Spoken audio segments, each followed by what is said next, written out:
So I found this new tool that can be used to create really high quality product images. It could also be used to replace any of your product photography software and editing services you might use. So let's take a look at Sellerpic. I'm going to start off with the virtual try-on. This is a bunch of different presets that you can replace with your own products. So you've got handbags, watches, earrings, rings, glasses, hair accessories. There's hats, necklaces, and even shoes. So there's a bunch of different ones that you can start off with. You can add custom ones, but they've got most of the categories already covered. So I'm going to start off with a watch. I'm just going to upload this watch quickly. Okay. Now that it's uploaded, we can go and look at the different presets. We've got quite a few good ones to choose from. And I'm just going to go with this one. So if you want, you can also click the Adjust Area button, and it will show you where the watch is going to be placed. So if it's a larger watch, you can expand the area on the arm or make any other changes that you'd like. But this is the area that's going to be replaced. And I'm just going to hit Generate. Now, it'll take about 2 minutes to create my image. So I'll just fast forward this for you. Okay, and this is the final image. You get 2 versions of it, so you can jump between the two and see which one looks best. So it's completely removed the first watch, and it's replaced it with our watch that we've uploaded. You can always, you might have to try a few times to get it perfect, but in my tests, I found that it does a very good job with most items. Okay, I want to try a handbag next. So I'll just upload an image of a bag that's a PNG of a bag that I found online. Okay, we've got a lot of different options for handbags, and I'm just going to choose the first one. Here again, you can see the area that is selected. And if you want to select more areas, it will automatically select different parts of the body or different parts of clothing for you. And then you can always use the brush to add on additional areas if you'd like. So I'm just going to run this one quickly. Okay, so I've messed that one up completely, right? So I've used an image of a large suitcase type of bag. And my highlighted image was a very small area that's just for a little handbag. So what we could do is we could try increase the area so that we could have a larger bag. Now, the best thing to do in this case, I mean, normally your handbags would be quite small. In this case, you would just look for a different preset with a larger bag. There are some there.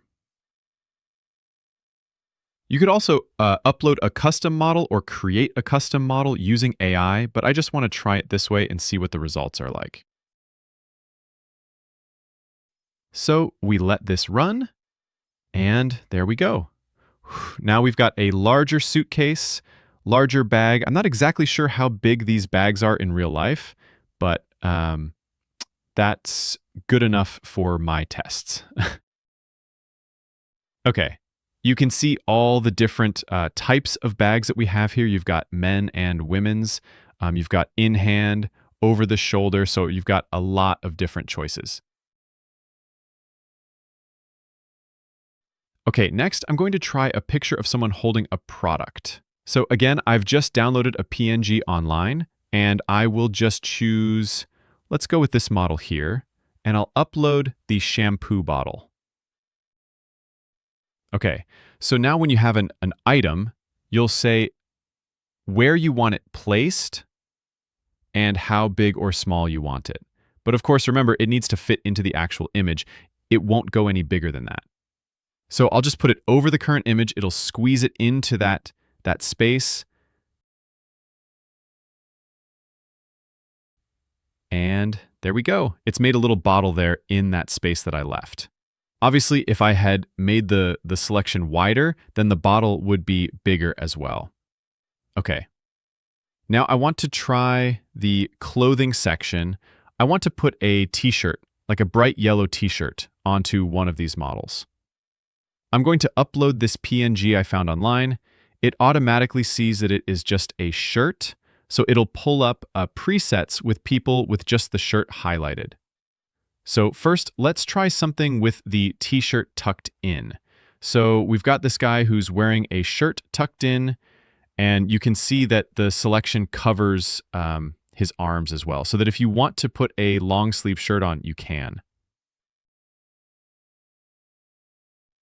And it takes 2 minutes. There we go. We've got the guy wearing this new bright yellow shirt, and it's tucked in just like his previous one was. And the AI recreates his arms that would have been removed with the highlighting. So I'll just download this image. You can download in as a JPG, PNG, or WebP. Okay, now I want to find a model that doesn't have a shirt tucked in. So I'll just look at View All Models, scroll down, and let's see. Okay, yeah, we can use this guy. And he has his full arms highlighted as well, so that you could use long sleeve shirts if you want. Okay, and after a couple of minutes, we've got this. So it gives us 4 images, and we can look at each one, see which one looks best, and then go with that one. They'll each have slight variations. From the variations, we can choose which one we like best. This one is a bit light in color. Next, I want to try the swap fashion model. So let's say you've already got an image that you like. You like the position of the model. You just want to change the face, just want to change the model, have them all facing, looking the exact same way. So I'm going to upload this model with the shirt out, and then I can always choose different age groups, different genders. When I've tried the swap fashion model in the past, I've found that it's best to keep the gender the same. So I'm going to choose a man here. And boom, in a couple minutes, we've got a different man with an identical shirt, trousers, and hand position. Only the shoes have changed color, and the model himself is completely different.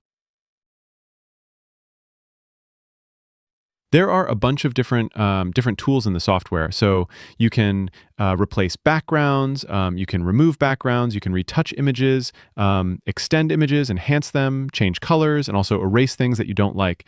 But what I want to show you guys before I end this video is the image to video. So this is just to make a nice video that you can put on your website or YouTube displaying your product.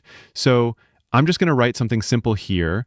We've got standard rendering and higher quality rendering. I think I'm just going to use the standard one. I don't want to use extra credits. Okay, I'm going to say that this man will take a step forward and look up. Let's make it a 5-second video, and I'll run that. Then create another one. That one will take about 5 minutes to generate, so I'll just use the same image again. And this time, I won't put anything in, but I will tell it that I want to, let's see, showcasing outfits. So they've got some presets there already. I will run that. Okay, so the first video is ready. This is the guy looking up. You're supposed to take a step forward and then look up. But he looks up and then he sort of moves his feet slightly. Doesn't really walk anywhere. But okay, that's more down to my terrible prompting.